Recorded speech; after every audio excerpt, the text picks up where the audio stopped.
오늘 많은 사람들이 이 불순종의 저주를 묻기 때문에 어떻게 말합니까? 예수 믿고 거듭났다고 말하면서 멸망으로 돌아가는 것입니다. 나는 작년 몇 월 며칠에 구원받았습니다 말하는데 불순종의 저주 속에서 살아가는 것이에요.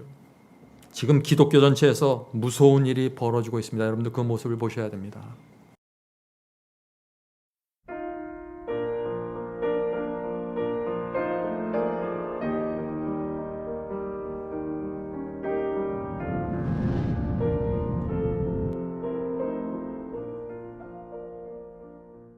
오늘 말씀의 제목은 율법의 저주와 구원받는 경험입니다. 오늘날 기독교에서 크게 혼돈되고 있는 문제가 바로 이 문제입니다. 율법과 구원에 대한 문제입니다. 그래서 오늘 말씀 여러분들이 끝까지 집중해서 들을 만한 가치가 있는 말씀이라고 제가 생각합니다. 성경에는 여러 가지 다양한 주제들이 있는데 오늘날 기독교의 형편으로 볼 때 이 율법에 대한 문제를 이해하지 못하면은 정말 복음을 이해할 수 없고 구원의 경험을 이해할 수 없는 그런 상황이 되어버렸습니다. 그래서 제가 오늘 이 말씀을 좀 나누려고 하는 것입니다. 오늘날 기독교에는 율법을 긍정적으로 바라봅니까? 부정적으로 바라봅니까? 네, 아주 부정적으로 바라보고 있습니다. 심지어 하나님의 계명을 순종할 필요가 없다 하는 이런 말까지 들리고 있죠. 아주 심각한 얘기입니다. 왜 그럴까요? 그것은 바울의 말씀 때문에 그렇습니다. 바울이 율법의 저주라는 표현을 남겼어요. 그래서 많은 분들이 고민하는 것입니다. 율법을 지켜야 되는가 말아야 되는가. 그래서 갈라디아 3장 13절 이 말씀이 오늘 말씀의 주제 성경절입니다. 갈라디아 3장 13절입니다. 그리스도께서 우리를 위하여 저주를 받은 바 되사. 그리스도께서 우리를 위해서 저주를 받아서 우리가 구원받는 것 그것은 좋은데 다음에 나오는 이 단어가 문제예요. 우리를 위하여 저주를 받은 바 되사 율법의 저주에서 우리를 속량하셨으니 기록된 바 나무에 달린 자마다 저주 아래 있는 자라 하였습니다. 많은 사람들이 이 말씀을 읽으면서 어떻게 생각합니까? 그거 봐, 율법은 나쁜 것이고 우리를 저주하는 것이므로 율법을 지키는 그런 신앙을 하면 안 돼, 이렇게 생각하는 것입니다. 정말 이 말씀이 그런 말씀일까요? 그래서 오늘 저희가 율법이 정말 어떤 것인지 또 율법의 저주가 무엇인지 좀 살펴보려고 하는 것입니다. 자, 그리스도께서 우리를 율법의 저주에서 구원하셨다고 바울이 말했는데 이 말씀의 진정한 의미가 무엇이냐 하는 것입니다. 분명한 사실은 이것입니다.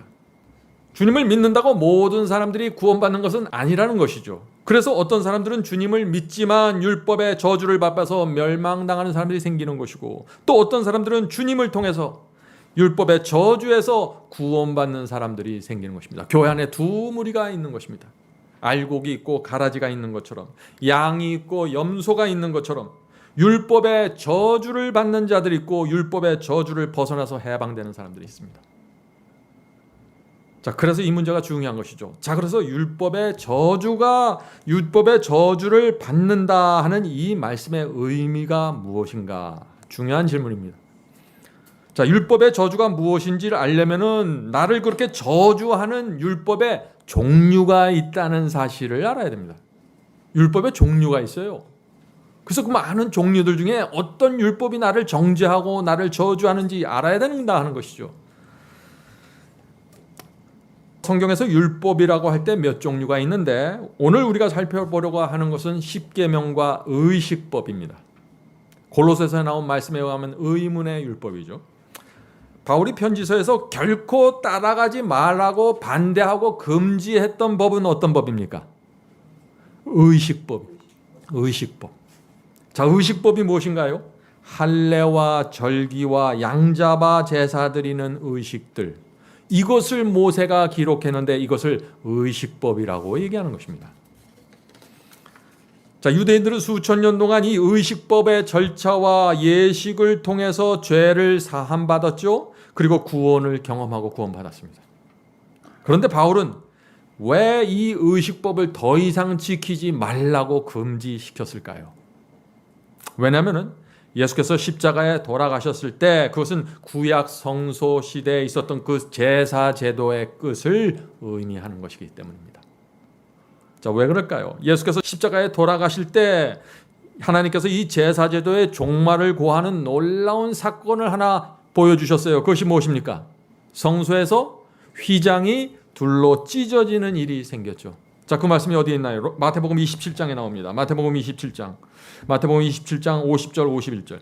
예수께서 다시 크게 소리 지르고 영혼이 떠나시다. 이제 돌아가신다는 것이죠. 이에 휘장이, 예수께서 돌아가시는 그 순간 성소 휘장이 위에서부터 아래까지 찢어져 둘이 되고, 이 휘장이 아래서부터 찢어갖고 위로 찢었다면 뭐 사람이 찢을 수도 있겠죠. 위에서부터 찢어져 내려왔어요. 하나님께서 하신 것입니다. 그런데 왜 성소 휘장이 예수께서 십자가에서 돌아가시는 순간 찢어졌을까요? 왜 하나님께서 그런 장면을 사람들에게 보여주셨을까요? 더 이상 이 유대인의 성소, 지성소에 하나님께서 임재하지 않겠다는 것입니다. 성소 시대가 끝났다는 것입니다. 예수께서 피로써 새 언약을 맺으셨기 때문에 더 이상 이제 성소에 와서 동물의 피가 흘려질 필요가 없게 된 것입니다. 예수 그리스도의 피가 있기 때문에 그런 것이죠. 그래서 예수께서 피로써 새 언약을 맺었다 하는 것입니다. 그래서 바울이 그것을 지적하면서 모세가 기록한 그 의문의 율법, 의식법은 더 이상 필요 없게 되었다고 말하는 것입니다. 자, 그 말씀이 어디에 있나요? 골로새서에 있죠. 골로새서 2장 14절입니다. 골로새서 2장 14절. 우리를 거스리고 우리를 대적하는 의문에 쓴 증서를 도말하시고 제하여 버리사 십자가에 못 박으시고. 자, 오늘 많은 분들이 이 골로새서 2장의 말씀을 좀 오해하거나 혼돈하고 있습니다.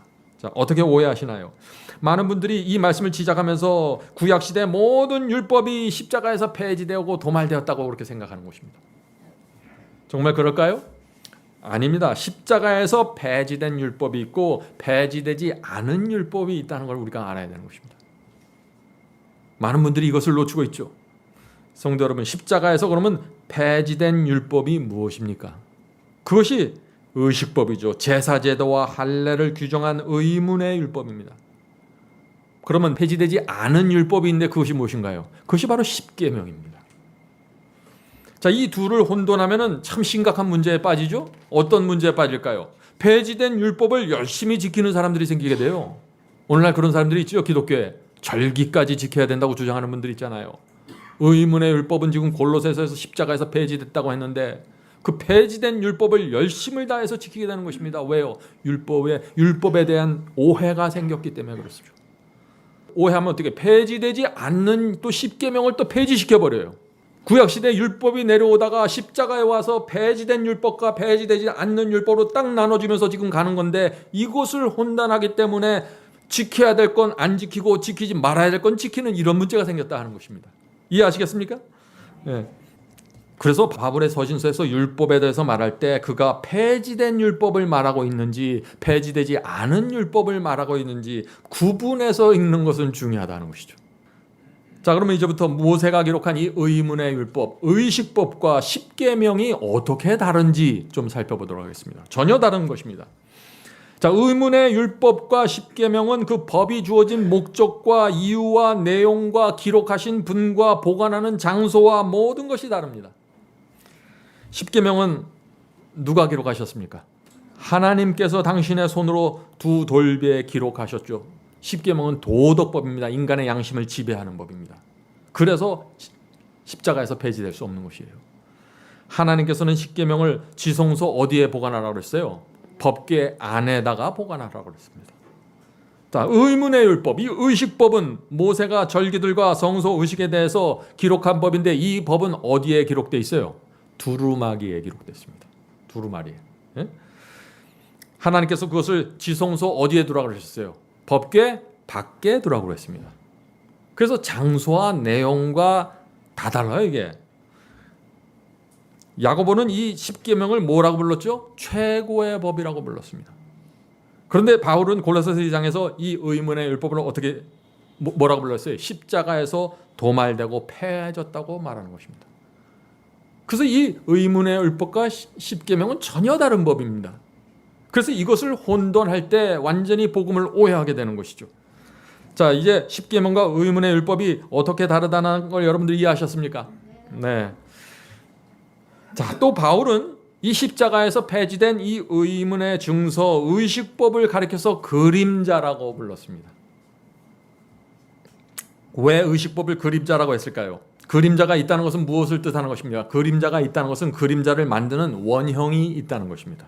어떤 물체가 있어야 그림자가 생기니까요. 자, 그래서 할례와 제사와 또 절기 같은 이런 의식법들이 그림자라면은 그것들의 원형이 무엇입니까? 예수 그리스도를 말하는 것이죠. 자, 그 말씀이 골로새서 2장 17절에 나옵니다. 골로새 2장 17절입니다. 이것들은 의식법들은 장래일의 그림자이니 몸은 원형은 그림자를 만드는 이 몸 원형은 누구요? 그리스도니라. 그래서 그림자는 의식법들이고 이 몸은 그리스도라 하는 것입니다. 자, 바울이 이 의식법을 장래일의 그림자고 예수께서 그리스도께서 이 몸이 원형이 된다고 했는데, 자, 이 말씀이 무슨 뜻입니까? 원형이 오면은 그림자가 사라진다는 것입니다. 성도 여러분, 양의 피가 흘려주고 구약시대 제사를 지내고 구약시대 희생 제물이 바쳐졌지만 그 모든 것은 무엇을 상징하는 것이에요? 원형이신 그리스도의 죽음과 속죄를 바라보도록 인도하는 것들이었습니다. 그들은 양을 잡으면서 구약시대 양을 잡으면서 장차 올 메시아를 바라보는 것입니다. 그 메시아를 믿음으로 받아들이면서 양을 죽이는 것입니다. 그리스도께서 피를 흘리고 돌아가셔서 완전한 대속물이 되자 그 다음부터 이 그림자들이 사라지기 시작하는 것입니다.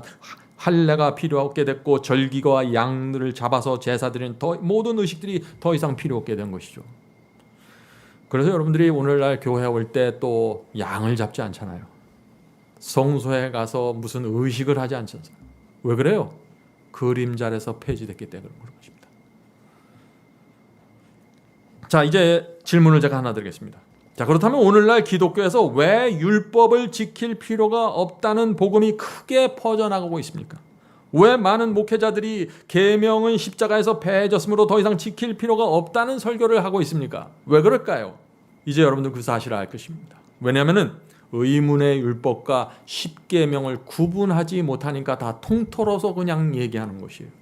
그래서 어떤 때는 폐하여진 율법을 폐하지 않은 것처럼 말하고 폐하여지지 않은 것을 폐하는 것처럼 말하는 것이 오늘날 기독교 형편이라는 것입니다. 그래서 많은 사람들이 혼돈하는 것이에요. 자, 이제 다음 단계로 넘어가죠. 성도 여러분, 바울은 율법의 저주를 받는다고 했는데 그렇다면 이 율법이 어떤 율법일까요? 의문의 율법입니까? 십계명입니까? 예? 우리가 죄를 범하면은 우리를 저주하는 율법이 있는데 그 법이 어느 법이냐 하는 것입니다. 이제 여러분들 점점 대답을 하실 수 있는 준비를 갖추고 가고 있는 것 같습니다. 구약시대 유대인들은 의식법과 십계명 모두에 순종해야만 했습니다. 그렇죠? 십자가 이전에는 의식법이 폐하해지지 않았으니까. 그들이 만약 순종하지 않으면 그들은 이 두 법에 의해서 정죄를 받게 되는 것입니다. 자, 그런데 신약시대가 되면서 십자가에서 무엇이 폐지됐다고 했어요? 의식법, 할례와 절기들이 폐지됐습니다. 그러므로 우리는 할례와 의식법들을 지키지 않아도 정죄받지 않고 저주받지 않는 것입니다. 지켜야 될 의무가 없는 것입니다. 그러나 십계명은 어떤가요? 십계명은 여전히 살아서 그 권위를 갖고 있는 것입니다. 신약 성경에 보면은 어떤 때는 율법이 폐하여졌다라고 어떤 때는 율법이 여전히 살아서 존재한다는 말씀이 두 개가 같이 나오니까 혼돈하는 건데 이제 여러분들이 그 이유를 아시게 될 것입니다. 자, 그래서 예수께서 이런 말씀을 하신 것이에요. 마태복음 5장 17절 18절입니다. 마태복음 5장 17절 18절. 내가 율법이나 선지자나 폐하러 온 줄로 생각지 말라. 폐하러 온 것이 아니요 완전케 하려 합니다. 자, 예수께서 완전케 하신 율법 속에 십계명이 포함되어야 할까요? 그렇습니다. 반드시 포함되어야죠. 내 부모를 공경하라, 거짓말하지 말라, 우상 섬기지 말라 하는 이 법이 폐하질 이유가 전혀 없는 것입니다. 너무나 좋은 법이기 때문에 그렇죠. 자, 계속해서 읽어보죠. 진실로 너에게 이르노니 천지가 없어지기 전에는 율법의 1.1획이라도 반드시 없어지지 아니하고 다 이루리라. 성도 여러분, 이게 무슨 말씀입니까? 예수께서 당신 자신이 성육신 하셔서 계명을 지키는 삶을 모본으로 보여주셨습니다. 그래서 십계명을 완전케 하셨습니다. 계명을 지키는 사람은 이런 것이야. 그 당시 유대인들이 율법주의에 의해서 계명을 바라보던 눈을 완전히 바꾸셔서 계명을 지키는 그것은 이 마음과 동기와 의도에서부터 시작한다는 그것을 예수께서 친히 몸으로 보여주신 것입니다. 이것이 바로 계명을 완전케 하신 것입니다. 그래서 천지가 없어지기 전에는 1.1핵이라도 반드시 없어지지 않고 지켜야 하는 법으로 십계명을 세워주셨다 하는 것입니다. 자, 그러므로 십계명을 지키지 않으면 그 계명이 우리를 정죄할까요? 그렇습니다. 십계명은 십자가 이후에도 여전히 그 권위가 살아있기 때문에 그렇죠. 십계명은 우리를 정죄하고 저주하는 것입니다. 이것이 율법의 저주입니다. 부모를 공경하지 않으면, 거짓말하면, 우상을 섬기면, 안식일을 기억하여 거룩하게 지키지 않으면 어떻게 된다는 것입니다. 그 십계명이 와서 나를 정죄하고 저주한다는 것입니다. 그것이 율법의 저주예요. 갈라디아서 3장에서 말씀하신. 만약 오늘날 이 진리가 정확하게 이 기독교에 선포된다면 어떤 일이 생길까요? 이 기독교의 전체가 뒤집히는 것입니다. 엄청난 일이 생길 수밖에 없는 것입니다. 왜냐하면 십계명을 반드시 지켜야 된다는 말씀이 세워지면 구원론도 달라져야 되고 예배도 달라져야 되고 복음 전체가 달라져야 되는 것입니다. 여러분들 지금 제 말씀을 따라오고 계시나요? 자, 또 하나의 말씀을 살펴보죠. 또 하나의 문제입니다. 바울은 그리스도께서 우리를 율법의 저주에서 구원하셨다고 했는데 오늘 많은 사람들은 이 말씀을 마치 율법이 우리에게 저주가 되는 것처럼 오해하는 것입니다. 하나님께서, 예수께서 우리를 율법의 저주에서 구원하셨다는데 율법 자체가 저주가 되는 것처럼, 그래서 이 율법에 대한 아주 오해가 생긴 것이죠. 그래서 많은 교회에서 율법을 지키는 자는 율법주의에 빠져서 저주를 받는다 하는 설교들을 하게 되는 것입니다. 성도 여러분, 오해하면 안 됩니다. 바울의 말씀을 잘 들어보세요. 바울은 십자가에서 우리를 율법의 저주에서 구원해 준다고 했지 율법을 지키지 않아도 된다고 말하지 않았어요. 율법의 저주에서 구원하신다 그랬지.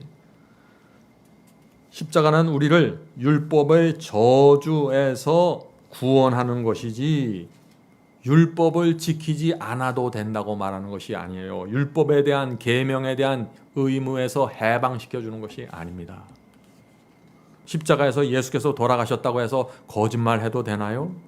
십자가에서 예수께서 돌아가셨다고 해서 간음해도 됩니까? 우상을 섬겨도 되나요? 아니죠.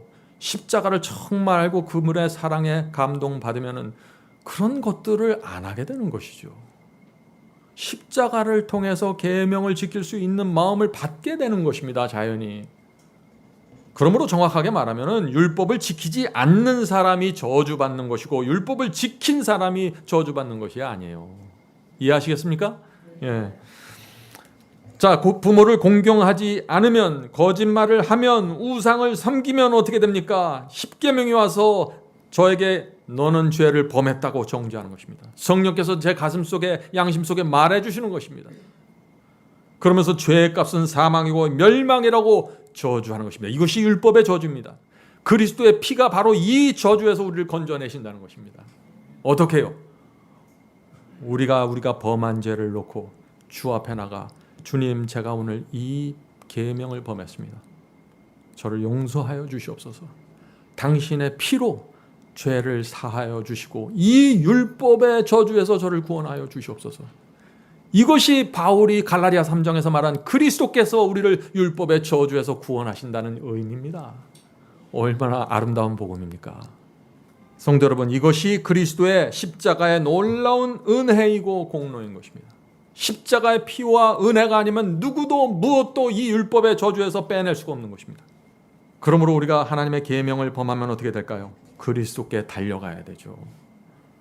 그분 앞에 납작 엎드려서 죄 사함을 받고 이 불쌍한 죄인을 율법의 저주에서 구원해 달라고 매달려야 되죠. 하나님께서 그럼 받아주시고 그리스도의 피를 보시면서 용서해 주신다는 것입니다. 이것이 복음입니다. 십자가에서 피를 흘렸기 때문에 우리가 이제 계명을 지킬 필요 없습니다. 이제 그리스도 안에 있는 모든 자는 정죄함이 없습니다. 여러분들 원하는 대로 감사하면서 사십시오.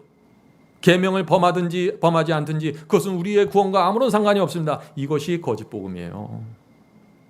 성도 여러분, 오늘날 현실을 보십시오. 정직한 눈으로 오늘날 기독교의 현실을 보세요. 여러분들 주변 사람들을 보세요. 얼마나 많은 사람들이 믿음이 구원의 유일한 조건이라고 말하면서 계명을 무시하고 있습니까? 주님을 믿기 때문에 계명에 순종하지 않아도 정죄받지 않는다고 생각하는 사람들이 얼마나 많나요? 이것이 무슨 얘기예요? 내가 주님을 믿으면 간음해도 정죄받지 않는다는 얘기예요. 내가 주님을 믿으면 우상을 섬겨도 정죄받지 않는다는 얘기예요. 이거 얼마나 무서운, 참담, 정말 무서운 얘기입니까, 이것이. 그래서 제가 너무나 답답해서 오늘 이 말씀을 드리는 거예요. 그래서 오늘날 수많은 사람들이 주님을 믿는다고 하면서 아무런 두려움 없이 율법의 저주 속에서 살아가고 있는 것이에요. 율법을 범하는 순간 율법은 우리에게 와서 정죄를 하고 저주를 합니다. 우리를 멸망으로 끌고 갑니다. 그런데 오늘날 많은 사람들이 내가 주님을 믿고 거듭났기 때문에 나는 율법의 저주를 받지 않을 거야. 나는 계명을 범하고 하나님의 말씀에 순종하지 않아도 여전히 나는 구원받은 상태에서 평안하게 살 수 있어. 이렇게 생각하니 얼마나 답답해요. 그래서 오늘날 많은 사람들은 율법을 싫어합니다. 심지어 어떤 분들은 율법은 우리에게 저주를 가져온다고 말하죠. 정말 그럴까요? 성경은 정반대의 말씀을 하고 있는 것입니다. 오늘날 정말 율법을 싫어하는 분들이 이런 말씀을 들으면 좀 생각을 좀 바꿔줬으면 좋겠습니다. 자, 시편 119편 7절입니다. 시편 119편 7절. 여호와의 율법은 완전하여 영혼을 소생시키고. 어떻게 여호와의 율법이 우리의 영혼을 소생시킬까요? 어떻게 해요? 내 속에 죄를 범할 때 내가 율법 앞에 서면 내가 죄인이라는 걸 알죠. 율법은 나를 정죄합니다. 내가 무슨 죄를 졌다고 금방 율법은 가르쳐 주는 것입니다. 그러면 제가 그 영혼의 고통을 갖고 주 앞에 나가서 그 죄를 사함받게 되는 것입니다. 율법의 정죄와 율법의 저주 속에서 죽어가는 나를, 율법이 나를 그리스도께 인도해서 그리스도께 나가서 생명을 받게 하니까 지금 이 시편 기자는 여호와의 율법은 완전하여 영혼을 소생시킨다고 말하는 것이 아닙니까? 율법에 감사해야죠. 하나님께서 율법을 주신 이유와 의도와 목적이 있는 것입니다. 잠언 29편 18절 보겠습니다. 잠언 29편 18절. 묵시가 없으면 백성이 방자히 행하거니와 율법을 지키는 자는 복이 있느니라. 얼마나 분명합니까? 율법을 지키는 사람이 저주받는 것이 아니라 지키면 복을 받습니다. 하나님의 약속입니다, 이것이. 우리도 자녀들에게 그렇게 말하지 않아요? 성도 여러분, 율법을 지키는 사람은 저주받는 것이 아니라 복을 받게 된다는 것입니다. 부모를 공경하고 우상을 섬기지 않고 거짓말을 하지 않는데 복을 받아야지 왜 저주를 받습니까? 말이 안 되는 것이죠. 그래서 이사야 48장 18절에 이런 말씀이 있는 것입니다. 이사야 48장 18절입니다. 슬프다. 네가 나의 계명을 듣지 아니하였도다. 순종하지 않았다는 얘기죠. 만일 들었다면, 만일 계명을 지켰다면, 순종했다면 네 평강이 강과 같이 같았겠고 내 의가 바다 물결같이 같을 것이며. 성도 여러분, 이 말씀을 한번 읽어보세요. 이것이 저주처럼 들리십니까? 아니죠. 이 이사야 선지자는 계명을 지키는 삶을 살아야 평강이 강처럼 유유하게 흘러간다는 것입니다. 내 영혼 속에서. 계명을 지켜야 의로움이 바다 물결처럼 우리 속에서 넘실거리게 된다는 것입니다. 얼마나 풍요롭고 아름다운 삶입니까? 많은 분들이 이런 말씀을 제가 읽으면 많은 분들이 이렇게 그거 목사님 구약 성경 말씀 아니에요. 구약 성경은 그리고 신약 성경을 봐야죠, 우리가. 저는 왜 그런 사상을 갖고 있는지 모르겠어요. 그럼 구약 성경 떼서 버리고 다니시든지 해야지. 네? 그러면 신약 성경 보죠. 그러면 신약 성경에 뭐라고 되어 있는지. 바울의 말씀을 보겠습니다. 바울도 율법에 대해서 아주 좋게 설명합니다. 로마서 7장 12절입니다. 로마서 7장 12절. 이로보건대 율법도 거룩하며 계명도 거룩하며 의로우며 선하도다. 이제 어떻게 하시겠어요? 신약 성경까지 이런 말씀하고 있는데 폐하여진 율법이 있고 지켜야 될 율법이 있는데 그 지켜야 될 율법 이 십계명은 바울의 말씀처럼 지금도 의롭고 거룩하며 선하다는 것입니다. 모세는 죽음을 앞두고 이스라엘의 제사장들에게 중요한 말씀을 남깁니다. 자, 그 말씀이 어디에 있을까요? 신명기에 있겠죠. 가나안에 들어가기 직전에 이 마지막 호소를 하는 것입니다. 신명기 27장 9절 10절입니다. 신명기 27장 9절부터 10절. 모세가 레위 제사장들로 더불어 온 이스라엘에게 고하여 가로되 이스라엘아 잠잠히 들어라. 오늘날 너희가 하나님 여호와의 백성이 되었으니 너희가 이제 백성이 되었어. 하나님의 백성이 되었으니 그런즉 네 하나님 여호와의 말씀을 복종하여 내가 오늘날 네게 명하는 그 명령과 규례를 행할지니라. 모세가 무엇을 말합니까? 이제 너희가 하나님의 백성이 되었지 않니? 그러니 이제는 여호와의 말씀에 복종하고 계명을 지켜야 한다고 호소하는 것입니다. 그런데 오늘 많은 사람들이 이 모세의 생각과 다른 생각을 갖고 있어요. 어떤 생각을 갖고 있습니까? 이제 우리가 거듭나서 하나님의 자녀가 되었기 때문에 구원받았기 때문에 이제 우리는 더 이상 계명에 묶이지 않아도 됩니다 라고 생각하는 것이죠. 그런 사람들은 모세와 등지고 살아야 돼요. 그런 사람들이 신명기의 그 광야 생활을 모세와 함께 했다면 정말 엄청난 문제에 빠졌을 것입니다. 또 어떤 분들은 이런 말을 합니다. 물론 하나님의 말씀과 계명에 순종하는 것이 좋습니다. 왜냐하면 순종하지 않으면 기도가 잘 안 되고 마음이 불편하니까요. 그러나 어떤 경우에도 구원은 잃어버릴 수 없습니다. 이렇게 얘기합니다. 어떤 경우에도 율법의 저주를 받지 않게 된다. 내가 거듭나고 주님을 믿으면 내가 율법을 10계명을 범하는 삶을 살지라도 그 저주를 받지 않고 정죄를 받지 않는다는 것이죠. 마음은 불편해질 수 있어도 참 그런 분들은 성경을 다시 봐야 됩니다. 차근차근 다시 보세요. 하나님께서 이 율법을 갖고 어떻게 백성들을 인도하는지 오늘 말씀을 그런 분들은 꼭 끝까지 들어보시길 제가 간절히 바랍니다. 모세는 이 신명기 28장에서 한 장 전체에서 아주 단순한 메시지를 줍니다. 순종하면 복을 받고 불순종하면 저주를 받는다는 것입니다. 그것이 에덴 동산에 있었던 얘기 아니에요? 처음부터 하나님께서 그것을 선포하시고 시작하시는 것입니다. 신명기 28장 65절부터 68절에 이 불순종하는 사람들에게 임하는 저주를 이렇게 설명합니다. 아주 특별한 저주를 얘기하고 있습니다. 신명기 28장 65절부터 68절. 그 열국 중에서 내가 평안함을 얻지 못하며 자 순종하지 않고 불순종하면 평안함이 없다는 것입니다. 내 발바닥을 쉴 곳도 얻지 못하고 오직 여호와께서 거기서 너의 마음으로 떨고 눈으로 새하고 정신으로 산란케 하시니. 성도 여러분, 이 사람의 모습이 이 불순종하는 사람의 모습이 보입니까? 말씀에 불순종하고 내가 알고 있는 지켜야 한다는 사실을 알면서 지키지 못하는 삶을 살아갈 때 마음이 어떻게 돼요? 내 속에 있는 그 고집과 순종하지 않는 그 완악한 마음 때문에 영혼의 평안이 사라진다는 것입니다. 그러면서 성령의 호소를 듣기 때문에 또 괴로운 것이죠. 마음의 평안이 없습니다. 어디를 가나 내 발길이 어디 가나 발바닥이 편할 날이 없어요. 마음이 안정을 취하지 못합니다. 불순종은 그래서 우리의 몸과 마음과 정신의 쉼을 빼앗아 버리는 것입니다. 이것이 율법이 주는 저주입니다.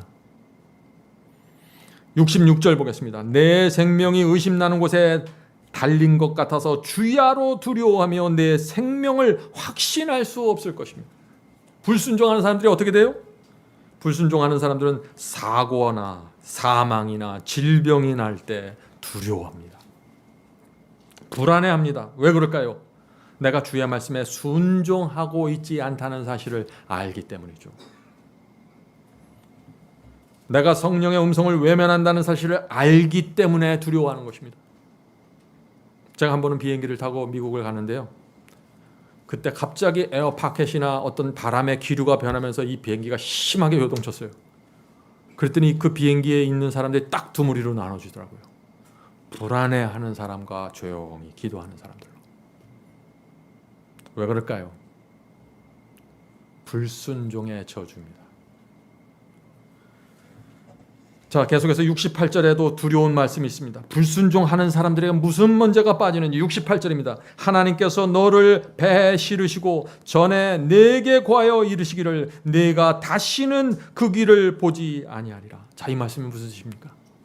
여호와께서 말씀에 순종하지 않고 따라오지 않는 자들은 지금 어떻게 하시겠다는 것이에요? 배를 태워서 돌려보내겠다는 거예요. 다시는 그들이 돌아올 수 없는 곳으로 보내겠다는 것입니다. 얼마나 두려운 말씀입니까? 자, 계속해서 읽어보죠. 네가 다시는 그 길을 보지 아니하리라. 하시던 그 길로 너를 애굽으로 끌어가실 것이라. 거기서 너희가 너희 몸을 대적에게 노비로 팔려 하나 너희를 살 자가 없느니라. 노비로도 받아주지 않는 사람들로 돼버리는 거예요. 무슨 뜻입니까? 이 말씀이 이스라엘 백성에게 지금 하시는 말씀입니다. 이 속에는 이스라엘의 제사장들이 있었어요. 이 속에는 거듭난 사람들도 있었습니다. 이스라엘 백성이 하나님의 놀라운 능력을 통해서 애굽을 떠나서 홍해를 건너서 광야로 들어가서 구원을 받았습니다. 지금 구원받은 사람들에게 하는 얘기예요. 그 백성이 지금 가나안 바로 앞에 서 있는 것입니다. 신명기는 가나안 바로 앞에서 주시는 말씀이죠. 자, 그런데 하나님께서 그 백성을 다시 애굽으로 돌려보내서 노예로 만드시겠다는 거예요. 그런데 애굽 사람들이 너희를 사지도 않을 거야. 그렇게 말씀하시는 거예요. 성도 여러분, 이것이 바로 불순종의 저주입니다. 저와 여러분이 가나안 바로 앞에 서 있을지라도 하나님의 말씀에 순종하지 않는 삶을 살면은 다 허사라는 것입니다. 하나님께서 그들을 배에 태워서 다시 애굽으로 돌려보내시겠다는 것이에요. 순종과 불순종이 그렇게 가벼운 문제가 아닙니다. 믿기만 하면 다 되는 것이 아니에요. 그런데 하나님께서 이렇게 홍해를 가르시고 광야를 지나서 지금 이 가나안 바로 앞까지 왔는데 왜 그 백성을 애굽까지 다시 돌려보내실까요? 이사야 29장 13절 이 말씀 때문에 그러는 거예요. 이사야 29장 13절. 주께서 이르시되 이 백성이 입으로는 나를 가까이하며 입술로는 나를 공경하나 그들의 마음은 내게서 멀리 떠났나니. 마음 때문에 그런 거예요. 마음 때문에. 입으로 말하는 것은 소용이 없습니다.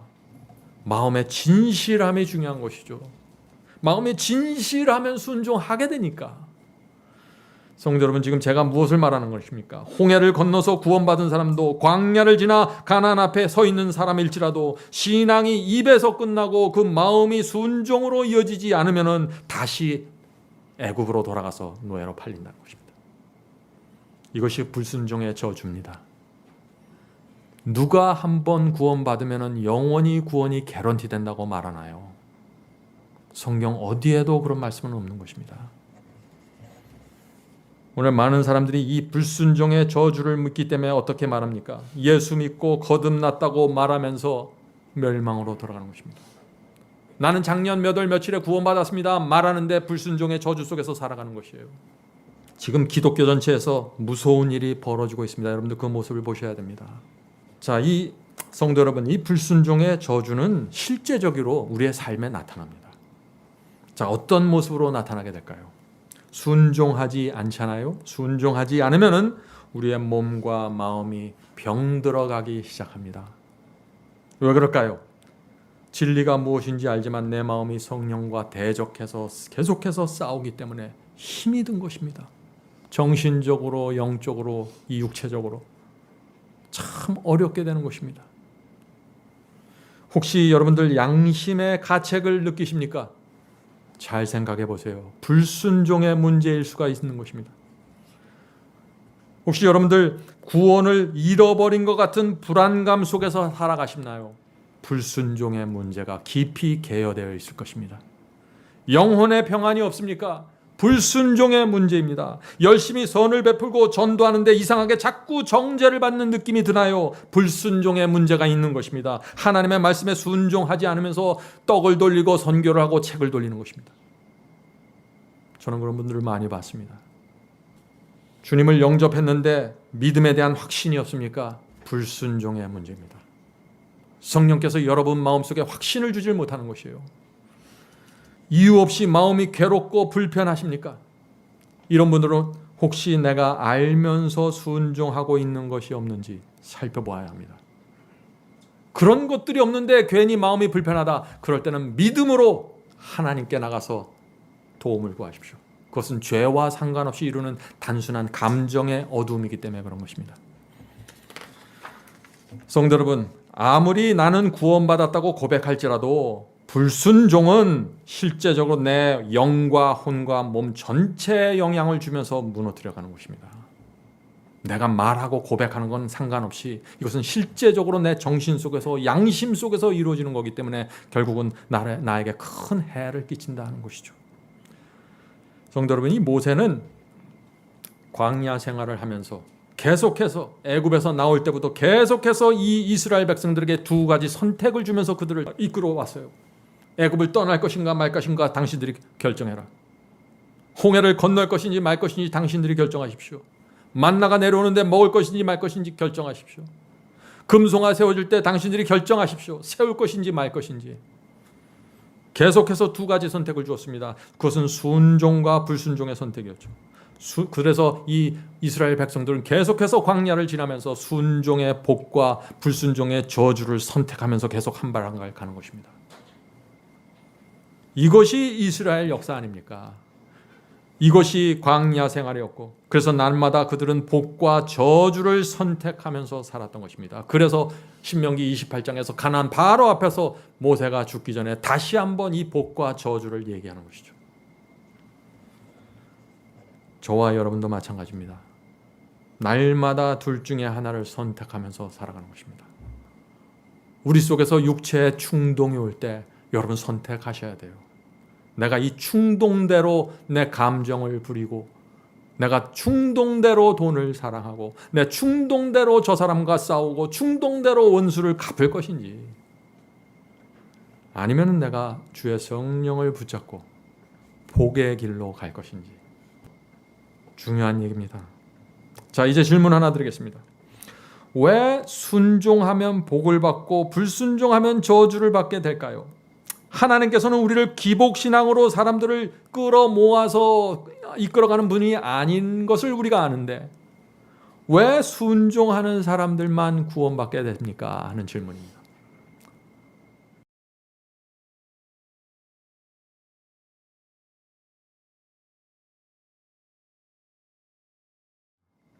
자, 이제 질문 하나 드리겠습니다. 왜 순종하면 복을 받고 불순종하면 저주를 받게 될까요? 하나님께서는 우리를 기복신앙으로 사람들을 끌어모아서 이끌어가는 분이 아닌 것을 우리가 아는데 왜 순종하는 사람들만 구원받게 됩니까? 하는 질문입니다. 믿기만 하면 다 구원시켜 주시지 왜 순종하는 사람들이 구원받게 됩니까? 결국에는. 즉 그 질문을 하는 것입니다. 이 질문에 여러분도 어떻게 대답하시겠어요? 성도 여러분, 우리 모두는 흑암 속에 있지 않았습니까? 하나님을 모르던 흑암 속에서 살아왔습니다. 사탄에게 붙잡혀 있던 사람들이에요. 그런데 하나님께서 우리를 어떻게 구원하셨습니까? 하나님께서 우리를 구원하시는 방법이 있습니다. 시편 기자의 말을 잘 들어보시기 바랍니다. 시편의 25장 5절에 이런 말씀이 있습니다. 시편 25장 5절. 주의 진리로 나를 인도하시고, 무엇으로 인도해요? 우리를? 진리로. 우리가 흑암 속에 있을 때 우리가 어떻게 흑암을 빠져나왔나요? 진리로 인도함을 받고 빠져나온 것이에요. 여러분이 예언학교를 통해서 진리로 인도함을 받았기 때문에 여러분이 어둠 속에서 나오게 된 것입니다. 빛을 보기 시작한 것입니다. 주의 진리로 나를 인도하시고 가르쳐 주시옵소서. 그러므로 우리가 진리를 무시하고 외면하면 어떻게 된다는 얘기예요? 어둠 속에서 나올 수 없다는 것입니다. 계속해서 주의 진리로 나를 인도하시고 가르쳐 주옵소서. 주는 내 구원의 하나님이시니 내가 어떻게 해요?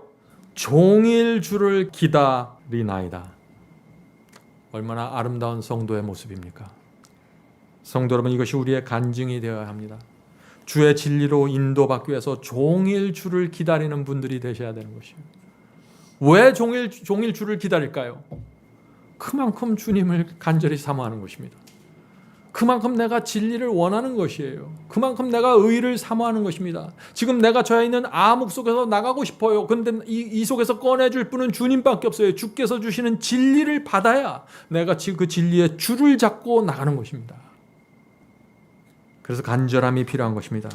그래서 간절한 분들은 말씀을 사모하기 때문에 먼 길을 마다하지 않게 되고, 또 어떤 분들은 진리를 받기 위해서 핍박과 외로움까지 받아내는 것입니다. 진리를 사모하기 때문에 그런 것이죠. 우리에게 그런 간절함이 있으면은 하나님께서 우리를 진리로 주셔서 구원의 중심으로 인도하신다는 것입니다. 점점 더 밝은 빛, 점점 더 분명한 진리를 주시면서 점점 더 깊은 구원의 경험으로 인도하시는 것입니다. 그런데 만일 우리가 이런 태도를 취하면 어떻게 될까요? 하나님, 저는 여기서 머물겠습니다. 여기까지만 빛과 진리를 받고 더 이상은 따라가지 않겠습니다. 제가 가진 이 빛으로 저는 만족하며 살아가겠습니다. 그런 사람들은 이미 받았던 빛과 진리도 사라지게 될 것입니다. 왜냐하면 속에서 성령을 거절하기 때문이죠. 다시 흑암 속으로 들어가는 것입니다. 다시 애굽의 노예로 팔려가게 되는 것입니다. 여러분들 광야 생활을 보세요. 순종해서 홍해를 건넜습니다. 순종해서 광야를 걸어갔습니다. 그런데 광야 속에서 얼마나 많은 사람들이 불순종으로 멸망당했습니까? 한 번 구원받았다고 끝까지 가나안에 다 들어간다고요? 누가 그래요? 거의 대부분의 사람들은 광야에서 멸망당했습니다. 왜요? 점점 더 밝아지는 빛을 따라가지 않았기 때문에, 계속해서 오는 주님의 말씀을 인도함을 받지 않았기 때문에 그런 것이죠. 이 바울이 그래서 데살로니가 후서에 이런 말씀이 하는 것입니다. 데살로니가 후서 2장 12절 13절. 진리를 믿지 않고 불의를 좋아하는 모든 자로 심판을 받게 하려 하심이니라. 자, 성도 여러분, 이 말씀이 무슨 뜻입니까? 진리를 믿고 따라가지 않는 모든 사람들은 뭘 받아요? 심판을 받는다는 것입니다. 두려운 사실은요, 많은 분들이, 오늘날 기독교에 있는 많은 분들이 지금 바울이 말하는 이런 말씀에 관심을 갖지 않아요. 왜 관심을 갖지 않을까요? 한 번 믿고 거듭나면 구원이 이루어졌다고 생각하기 때문에 이런 말씀들이 눈에 들어오질 않는 것이에요. 구원과 진리에 대해서 말할 때 우리가 꼭 한 가지 좀 알아야 될 것이 있습니다. 그것이 무엇일까요? 빛과 진리는 한 자리에 가만히 있지 않는다는 것입니다. 빛과 진리는 어떻게 해요? 한 자리에 가만히 머물러 있지 않어요. 계속해서 밝은 곳으로 움직입니다. 바벨론에서 나올 때 받은 빛이 있고 거기서부터 다시 점점 더 밝아지는 것입니다. 빛은 그것을 계속해서 따라가야 돼요. 그것이 하나님께서 진리로 우리를 인도하시고 진리로 우리를 가르치시는 방법입니다. 여러분들도 여러분들 자녀들에게 똑같이 하잖아요. 3살 때 줬던 가르침 그대로 20살까지 데려가나요? 계속해서 밝은 빛을 주죠. 자녀들에게 정신 차리고 지성과 이성을 가진 성숙한 사람이 되라고 계속해서 교육을 주고 빛과 진리를 주지 않습니까? 하나님께서도 우리를 그렇게 인도하신다는 것입니다. 그런데 오늘 많은 사람들이 5살 때 받은 그 빛 그대로 남아있다는 것이에요. 어린아이처럼 유치한 것입니다. 그래서 교회 다닌 지 20년, 30년이 됐는데 여전히 믿기만 하면 구원받는다는 그 가르침 속에 딱 붙여 있는 것이에요. 비록 그리스도의 생활을 시작할 때 그 빛을 받고 시작했을지라도 계속해서 밝은 빛이 올 때 따라가셔야죠. 그래야 성장하죠. 성도 여러분, 여러분은 진리가 무엇인지 보셨습니까? 여러분이 그것을 보는 순간 진리는 여러분을 좀 더 밝은 곳으로 인도하기 위해서 움직여 간다는 것입니다. 그때 바로 이렇게 빛이 움직여 갈 때 바로 그 순간에 어떤 일이 생길까요? 주님을 믿는다고 말하는 사람들 속에 두 무리로 나누어지는 분리가 생기는 것입니다. 어떤 분리가 생길까요? 밝아지는 진리를 따라가는 사람들과 따라가지 않고 남아있는 사람들로 나눠지는 것입니다. 이것은 교회에서도 나눠지고 가정에서도 나눠져요. 그래서 마음이 아픈 것입니다. 그래서 많은 사람들이 빛을 받으면서 당황하게 되는 것입니다. 왜 나는 이 빛을 받고 이렇게 행복하고 좋은데 왜 저 사람은 거절할까? 이해가 안 되는 것이죠.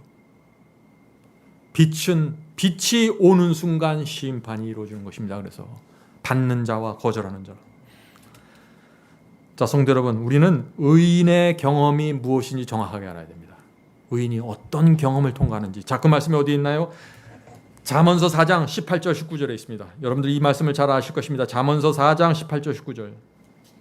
의인의 길은 무엇 같아서? 돋는 햇볕 같아서 점점 빛나서 원만한 광명에 이르거니와. 자, 의인의 특징이 무엇입니까? 여기서 진리가 점점 더 밝아지면서 광명한 빛으로 나가게 되는데 의인들은 그 빛을 계속해서 따라간다는 것입니다. 해가 뜰 때 새벽에 굉장히 어렵죠. 시뻘건 해가 올라옵니다. 아침 해가 됩니다. 점점 더 밝아서 정오의 광명한 빛까지 갑니다. 그런데 의인들은 어떻게 돼요? 그 빛을 계속해서 따라간다는 것입니다. 그것이 의인의 특징이에요. 의인은 착한 사람이 아니에요. 착한 사람은 불교에도 있고 유교에도 있어요. 하나님께서는 이 의인의 구분을 진리로 판단하시겠다는 거예요. 지금 진리를 받고 거절하는 것으로. 계속해서 읽어보죠. 악인은 그럼 어떤 건가? 악인의 길은 어둠 같아서 그가 거쳐 넘어져도 그것이 무엇인지 깨닫지 못하느니라. 자, 악인의 특징이 뭐예요? 그러면 빛이 보이는데 점점 밝아지는데 그냥 어둠 속에 남아있기로 선택하는 사람들이죠. 악인이 어떤 사람들이에요? 창기예요? 뭐 세리예요? 뭐 그런 사람들 아니에요. 오히려 그런 사람들 속에 많은 사람들이 구원받았다는 거 우리가 알잖아요. 악인이 무엇입니까? 악인은 빛이 점점 밝아지는데 따라가지 않고 제자리에 남아있는 사람들입니다. 그래서 악인이 어둠 속에 남게 되고 어둠 속에 남아지니까 자꾸 넘어져요. 근데 자기가 왜 넘어지는지도 모르는 거예요. 진리가 없으니까. 모르기 때문에 자기가 구원을 잃어버렸음에도 불구하고 나는 거듭났고 나는 구원받았다고 말아가면서 살아가는 거예요. 언제까지? 예수께서 재림하실 때까지. 그러니까 마음이 답답한 거예요. 제 마음이. 참 무서운 일입니다.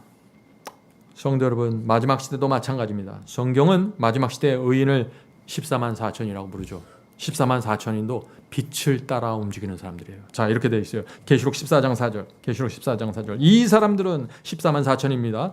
이 사람들은 여자로 더불어 더럽히지 않고 정절이 있는 자라. 그 다음에 뭐예요? 어린 양이 어디로 인도하든지 따라가는 자며. 그죠? 분명한 특징이 나오지 않습니까? 어린 양이 인도하는 대로 빛을 따라서 따라가는 이런 사람들. 이 사람들이 14만 4천이에요. 의인들입니다. 한 자리에 가만히 있는 사람들이 아니에요. 성도 여러분, 말씀이 인도하는 대로 따라가셔야 됩니다. 여러분이 지금 어디에 있든 무엇을 하든 그건 상관없어요. 여러분 앞에 빛이 제시됐을 때, 밝은 빛이 왔을 때 그것을 붙잡고 따라가야 됩니다. 그것이 의인입니다. 자, 예수께서 이제 말씀을 따라가야 할 이유를 설명하십니다. 예수께서 왜 말씀을 따라가야 되는지, 말씀을 놓치면 안 되는지 이렇게 설명하십니다. 요한복음 6장 63절입니다. 요한복음 6장 63절. 내가 너에게 이른 말이 뭐요? 내가 너에게 이른 말이 영이요 생명이라. 성도 여러분, 생명을 원하십니까? 여러분, 말씀을 따라가셔야 됩니다. 말씀을 붙잡아야 돼요. 생명은 말씀에서 나오는 거예요. 요한복음 12장 48절 보죠. 나를 버리고 나를 저버리고 내 말을 받지 아니할 자를 심판하실 리가 있으니. 자, 이 말씀이 무슨 뜻입니까? 주님의 말씀에 순종하지 않고 따라가지 않으면 어떻게 된다는 거예요? 심판하실 분이 있다는 것이, 너를 심판할 분이 있다는 것입니다. 계속해서 읽어보겠습니다. 내 말을 받지 아니할 자를 심판하실 리가 있으니 곧 나의 한 그 말이 마지막 날에 저를 심판하리라. 마지막 날에 주께서 하신 말씀이 우리를 뭘 해요? 우리를 심판하신다는 것입니다. 말씀이 우리를 심판한다는 것입니다. 자, 주의 말씀을 우리가 어떻게 취급했는가로 심판받는다는 것입니다. 그래서 순종이 중요한 것이에요. 자, 우리가 진리를 거절하고 순종하지 않으면 왜 심판받을까요? 왜? 하나님께서 우리의 행위를 보고 심판하는 것이 아닌데 왜 우리가 순종하지 않으면 심판받을까요? 주께서 사람들이 순종하지 않는 정확한 이유를 아시기 때문입니다. 순종을 못하는 거 아니라 순종을 안 하는 거예요, 지금. 주님을 믿는 사람들이 왜 말씀에 순종하지 않습니까? 두 가지 이유가 있습니다, 여기는. 첫 번째 이유는 순종하지 않아도 구원받는다는 거짓 복음을 믿기 때문에 순종하지 않는 것이죠. 오늘 그런 사람들이 많이 있습니다. 오늘 많은 사람들이 그래서 이렇게 믿는 것이에요. 나는 작년 9월 26일에 거듭나고 구원받았습니다. 그러므로 나는 더 이상 율법의 정죄를 받지 않습니다. 순종하는가 하지 않는가는 나의 구원과 멸망에 전혀 영향을 줄 수 없습니다. 이렇게 생각하죠. 이런 교리를 믿으면 어떻게 돼요? 순종하지 않아도 되는 거예요. 믿기만 하면 되는 것입니다. 자, 순종하지 않는 두 번째 이유 무엇일까요? 말씀이 제시됐습니다. 그런데 순종하지 않아요. 왜 그럴까요? 전적으로 주님을 따를 마음이 없기 때문이죠. 말씀에 순종하려고 하면 문제가 생기기 때문입니다. 어떤 문제가 생길까요? 말씀을 따르려고 하는데 문제가 생겨요. 손해를 봐야 돼요. 희생을 해야 돼요. 내 평판이 흔들려요. 내가 아끼던 것을 잃어버리고 포기해야 돼요. 그래서 순종으로 나가지 못하는 거죠. 많은 분들이. 성도 여러분, 내가 주께서 주신 이 진리를 거절하겠습니다. 순종하지 않겠습니다. 라고 말하는 것은 이게 무슨 뜻이에요? 이게 결국에는 진리보다 내 자신을 더 사랑한다는 것입니다. 우리 솔직해야 돼요. 이 면에 있어서. 그래야 회개하게 됩니다. 천국 가고 싶은 욕심은 있는데 이 세상을 더 사랑하는 거예요. 진리보다. 결국 빛과 진리가 올 때 무엇이 드러나는 거예요? 내가 가지고 있는 믿음의 실체가 드러나는 것입니다. 내가 거듭났다고 말하고 내가 진리를 믿는다고 말하지만 실제로 주의 말씀이 올 때 내가 그것을 어떻게 취급하는가에 따라서 진짜 내 속에 있는 것이 폭로돼 버려요. 그래서 심판받는 것이에요. 하나님의 말씀이 나에게 순종을 요구할 때 정말 내가 하나님을 믿는데 어떻게 믿는지가 나타난다 하는 것입니다. 이것이 알곡과 가라지로 나누어지는 과정입니다. 이것이 심판이 이루어지는 모습입니다. 진리가 올 때, 빛으로 다가올 때 그때 조심하셔야 돼요. 진리가 올 때, 성령께서 우리 속에 말씀하실 때 그때 조심하셔야 돼요. 왜냐하면 그때가 알곡인가 가라지인가 내가 가지고 있는 믿음의 정체가 드러나는 때이기 때문에 그렇다 하는 것입니다. 자, 성도 여러분, 오해하지 마십시오. 하나님께서 어떤 사람은 구원하고 어떤 사람은 멸망시키기로 작정하신 게 아니에요. 너는 가라지야, 너는 알곡이야 이렇게 하면서 하나님 마음대로 나눠 가시는 게 아니에요. 하나님의 마음은 무엇입니까? 하나님 전혀 그런 생각 없으세요. 여러분 같으면 모르겠어요. 여러분 자녀들을 나놓고 너는 알곡이야, 너는 가라지야 하면서 키우겠어요? 디모데전서 2장 4절입니다. 디모데전서 2장 4절. 하나님은 모든 사람이 구원을 받으며 진리를 아는 데 이르기를 원하시느니라. 하나님께서 원하시는 것이 무엇인가요? 모든 사람이 구원을 받고 모든 사람이 진리를 알게 되는 것입니다. 이것이 하나님의 간절한 소원이에요. 아버지 하나님의 소원입니다. 우리가 믿는 하나님은 이런 하나님이십니다. 얼마나 감사합니까? 하나님께서 모든 사람을 그런데 구원하기 원하는데 능력의 하나님, 우주를 만드신 창조주 여호와께서 모든 사람을 구원하시겠다고 지금 소원을 하고 지금 나오시는데 왜 구원받지 못하는 사람들이 생기냐 하는 얘기죠. 왜냐하면 우리가 진리를 밀어내고 세상을 선택하면 그런 결과가 생깁니다. 하나님의 소원과 상반된 결과가 생긴다는 것입니다. 세상을 사랑하고 나를 사랑해서 진리를 무시하고 버리니까 진리로 인도함을 받지 못하게 되고 구원받지 못하게 된다는 것입니다. 뭐예요? 하나님의 책임이 아니라 내 책임이라는 것이에요. 그래서 마지막 날에 내가 모든 책임을 지고 멸망으로 들어가게 되는 것입니다. 하나님께서 모든 길을 예비해 놓으셨습니다. 당신의 아들을 죽이셔서 그 피로 누구든지 원하기만 하면 구원받을 수 있도록 준비를 다 해놓으셨어요. 그런데 우리가 그것을 받지 않고 붙잡지 않으면 아무도 나를 구원해 줄 존재가 없다는 것입니다. 자, 그런데 문제가 있죠? 또 문제가 있습니다. 어떤 문제일까요? 우리가 정말 순종하려고 하는데 잘 안 돼요. 어떤 데 그렇잖아요? 왜 안 될까요? 바울은 이렇게 설명합니다. 로마서 8장 7절입니다. 로마서 8장 7절. 육신의 생각은, 자, 육신의 생각이 무엇인가요?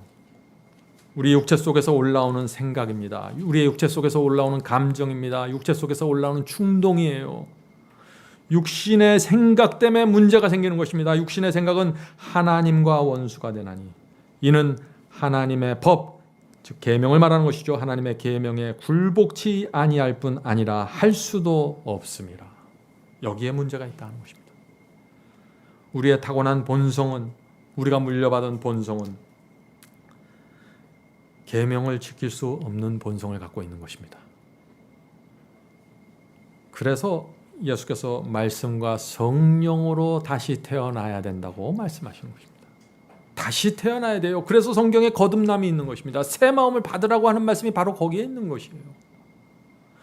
왜 받아야 돼요? 우리의 본성 때문에 그런 것이에요. 우리의 본성이 우리의 옛 마음을, 거듭나기 이전의 마음을 지배하고 있습니다. 그래서 내가 선을 행하려고 하는데 내 본성이 나를 지배하기 때문에 자꾸 악을 행하게 되는 거예요. 내 의지가 전혀 힘을 발휘하지 못하는 것입니다. 그래서 예수께서 새 마음을 받아라.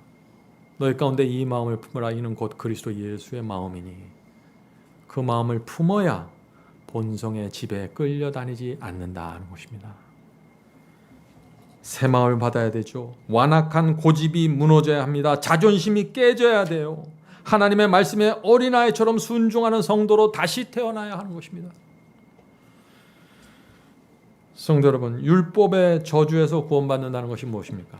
율법을 내가 잘 지켜서 율법의 조목을 하나씩 따져갖고 요것도 순종하고 저것도 순종해야지 하는 것입니까? 아니죠. 그것이 율법적인 신앙이에요. 율법의 저주에서 벗어나려면은 마음의 중심에서 이 문제가 해결이 돼야 돼요. 마음이 달라져야 됩니다. 순종하고자 하는 마음, 순종하고 싶은 마음을 받아야 됩니다. 간절한 마음을 받아야 돼요. 그 마음을 받아야 내가 감사로 순종할 수 있는 것입니다. 그것이 거듭남입니다. 거듭남은 무엇인가요? 제가 늘 말씀드리잖아요. 전에는 말씀이 지루했는데 이제 말씀이 너무나 감사합니다. 전에는 내가 이것을 좋아했는데 이제는 싫어졌습니다. 전에는 이것을 미워했는데 저 사람을 미워했는데 이제는 불쌍하게 봅니다. 새 마음을 받은 것입니다. 전에는 돈을 사랑했는데 이제 돈에 관심 없습니다. 먼저 그 나라와 그 의를 구하는 일만이 저의 가장 큰 희망입니다. 거듭난 것입니다. 이런 마음을 받아야 율법의 저주에서 벗어날 수 있고 순종의 삶을 갈 수 있고 좁은 길을 감사와 충성의 마음으로 끝까지 걸어갈 수 있다는 것입니다. 여러분은 이 마음을 원하십니까? 하나님께서 여러분을 정말 인도해 주시길 제가 간절히 바랍니다. 자, 바울은 그리스도인이 구원받는 방법을 분명히 설명했습니다. 자, 그 말씀 읽어보죠. 데살로니가 후서 2장 13절입니다. 데살로니가 후서 2장 13절. 주의 사랑하시는 형제들아, 우리가 항상 너희를 위하여 마땅히 하나님께 감사할 것은, 자, 우리가 하나님께 마땅히 감사해야 할 것이 있다는 것이에요. 자, 그것이 무엇일까요? 읽겠습니다. 하나님이 처음부터, 여기서 처음부터라는 것은 영원 전부터, 하나님께서 처음부터 영원 전부터 너희를 택하사, 하나님께서 태초부터 영원 전부터 우리를 선택하셨어요. 어떻게? 처음부터 우리를 구원하기로 작정하신 것입니다. 우리 모두를 구원하기로. 그래서 십자가를 세운 거예요. 십자가를 세운 이유는 누구는 구원하고 누구는 멸망시키려고 세운 게 아니에요. 모든 사람을 구원하기 위해서 세워진 거지. 그래서 이 구원에는 우리의 공로가 없는 것입니다. 하나님께서 태초에 작정하셨기 때문에 구원이 시작될 수 있기 때문에 우리의 공로가 없는 것이에요. 우리가 아무리 순종한다고 할지라도, 우리가 아무리 주님을 따라 말씀대로 산다고 할지라도 하나님께서 구원하기로 작정하지 않고 당신의 아들을 죽이지 않았으면 시작도 못하는 것입니다. 계속해서 읽어보죠. 너희를 택하사 성령의 거룩하심과 진리를 믿음으로 구원을 얻게 하려 하십니다. 성도 여러분, 하나님께서 처음부터 우리를 구원하기로 선택하신 것은 정말 감사해야 됩니다. 그죠? 그런데 하나님께서 우리를 택하셨다고 다 구원받는 것이 아니니까 지금 문제가 되는 것이죠. 내 속에 구원의 경험이 이루어져야 한다는 것입니다. 내가 구원을 전적으로 받아들이기로 선택해야 된다는 것입니다. 내 속에서 구원이 어떻게 이루어진다고 지금 바울이 말하고 있어요? 이 말씀 굉장히 중요합니다. 성령의 거룩하게 하심과 진리를 믿음으로 구원을 얻게 한다고 말씀하시는 것입니다. 제가 왜 진리를 따라가야 한다는 사실을 강조하나요? 구원 때문에 그런 것이에요. 바울이 말씀하시잖아요. 성령의 거룩하심과 진리를 믿음으로 구원을 얻게 하신다고 했어요. 두 가지 경험이 필요한 것입니다. 첫째, 진리를 믿는 경험이 필요한 것입니다. 진리를 믿지 않으면 시작도 할 수 없는 것이에요. 진리를 믿는 경험이 필요합니다. 둘째, 성령이 나를 거룩하게 하는 경험이 필요합니다. 진리가 필요하고 성령의 역사가 필요합니다. 두 가지가 필요한 것입니다. 그래서 이 그리스도인들은 이 문제를 깊이 있게 고민해 봐야 하는 것입니다. 말씀을 읽을 때 내가 진리가 무엇인지 지금 깨닫고 있는가? 말씀을 1년에 여러 번 통독하고 있는데 내가 진리를 깨닫고 있는가 체크해 보셔야 돼요.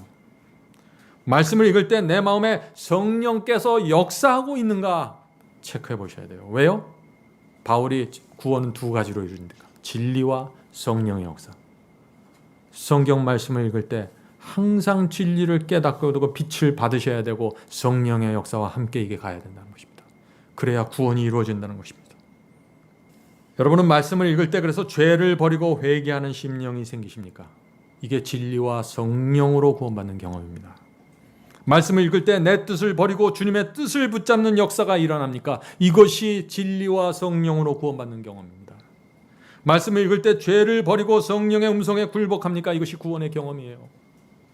이것이 진리와 성령으로 구원받는 경험이고 율법의 저주에서 구원받는 경험입니다. 오늘 교회 다니는 사람들이 성경을 열심히 읽죠? 1년에 여러 번 성경을 통독합니다. 그런데 진리를 깨닫지 못하고 성령의 역사 속으로 들어가질 못하는 것입니다. 그냥 내가 이 금년에 몇 번 읽었습니다 해서 끝나는 것이에요. 그래서 1년에 여러 번 성경을 통독하고 나서 연말이 되면 마음이 허전하고 공허한 것이죠. 성도 여러분, 진리를 온 마음으로 받아들이고 새 마음을 받는 경험이 없으면 결국에는 이 좁은 길을 끝까지 갈 수가 없어요. 이런 의미에서 요한 웨슬러가 맞았습니다. 요한 웨슬러가 뭐라고 했나요? 새 마음을 받지 않으면 구원이 없다고 했습니다. 회개의 열매가 없는 사람은 믿음이 없는 것이라고 설교했어요. 요한 웨슬러가 올바른 진리를 선포했던 것입니다. 그 빛이 오늘날 기독교에서 사라져버렸죠. 성도 여러분, 구원의 경험이 어떻게 이루어지나요? 첫째, 진리를 깨닫게 됩니다. 진리를 깨달으면 즉시 성령께서 오셔서 내 마음을 감동시켜 주시고 내 죄를 알려주시고 내가 회개할 필요가 있다는 사실을 보여주십니다. 남편과 아내의 관계에서, 자녀들의 관계에서, 이웃의 관계에서, 교인들의 관계에서 내가 무엇을 회개해야 되는지 성령께서 직접 가르쳐 주십니다. 구원으로 나가는 길입니다. 그것이 변화하는 것입니다. 죄사함을 받는 경험. 이 죄사함, 성령을 통해서 회개하고 죄사함을 받으면 어떻게 될까요? 죄사함을 받으면 반드시 생기는 결과가 있어요. 그게 뭘까요? 마음밭이 달라집니다. 변화됩니다. 왜 변화될까요? 하나님께 죄를 사함받았어요. 사형받은 것을 내가 탕감받은 거예요. 거저. 사형을 탕감받았는데 마음이 변화되지 않아요? 그 로봇 아니에요, 그건? 상식적으로 생각해 보세요. 사형을 탕감받았는데 그것도 그냥 육신의 죽음, 이 사형이 아니라 영원한 멸망으로 들어가는 그 엄청난 그 사형에서 내가 완전히 탕감받고 해방되었는데 마음이 기쁘지 않아요? 감격이 없어요? 주님께 나가고 하지 않은 그 충성이 없어요? 그건 뭔가 크게 잘못된 거죠, 그거는. 그래서 오늘날 기독교에 참된 칭의의 경험이 사라지게 되는 것입니다. 칭의의 경험이 깊이 들어가야 성화가 나오는데 칭의가 불완전하게 이루어지니까 그 다음부터 성화는 어떻게 돼요? 내 노력과 내 애씀과 내 행위로 나가는 거죠. 그러다가 지치면 또 좌절하고 악순환이 되풀이되는 거예요. 문제가 뭡니까? 탕감받은 경험, 죄사함의 경험이 너무 얄팍했던 것입니다. 성령께서 죄를 탕감하고 내가 정말 회개하고 죄를 버리고 용서받으면 성령께서 우리의 마음밭을 뒤집어 엎어서 옥토로 만들어 주시는 것입니다. 씨 뿌리는 자의 비유에 나오는 그 옥토 말이죠. 그러면 100배, 60배, 30배의 열매가 옥토에서 올라오게 되는 것이에요. 자, 옥토가 무엇입니까? 그래서 죄를 용서받고 내 속에서 정죄와 죄책감이 떨어져 나갈 때 성령께서 만들어 주시는 마음이에요. 그것이 옥토입니다. 죄책감과 정죄와 마음의 시달림 속에서 살아왔는데 오늘 주님께 나가 그 모든 것을 내려놓고 죄사함을 받았어요. 내 속에서 원수도 떨어져 나가고 미움도 떨어져 나가고 세상에 대한 애착심도 떨어져 나가고 다 떨어져 나가니까 완전히 해방되고 평안으로 들어가는 것입니다. 내 생애는 주께서 인도해 주십시오. 주님께 맡기겠습니다. 나를 책임져 주시옵소서. 이렇게 될 때 그 하나님께서 그 영혼을 붙잡아서 동행해 주시는 것입니다. 그것이 죄사함의 경험이고 그것이 옥토의 마음을 받는 경험이라는 것입니다. 성도 여러분, 이것은 교리가 아니죠. 이건 실제적인 변화를 얘기하는 것입니다. 누구나 이 변화 속으로 들어올 수 있습니다. 이 변화로 들어오면은 취향이 달라져요. 생각이 달라지고 목적이 달라지고 사람들을 바라보는 눈이 달라집니다. 평가가 태도가 달라집니다. 감정도 달라집니다. 모든 것이 달라지는 것이에요. 그래서 하늘의 평화 속으로 들어가 버리는 것입니다. 이것을 원하지 않으십니까? 간절한 마음 갖고 매달리면 받을 수 있는 것입니다. 돈에 매달리던 사람이 이제 진리에 매달리게 됩니다. 내 뜻대로 되지 않으면 속이 상해서 어쩔 줄 모르던 사람들이 이제 주님을 만나고 죄의 사함을 받으면 마음에 평안이 오고 나를 내려놓고 주의 섭리를 바라보면서 가게 된다는 것입니다. 이것이 변화입니다.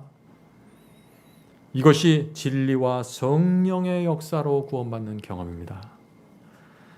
이제 말씀을 마치겠습니다.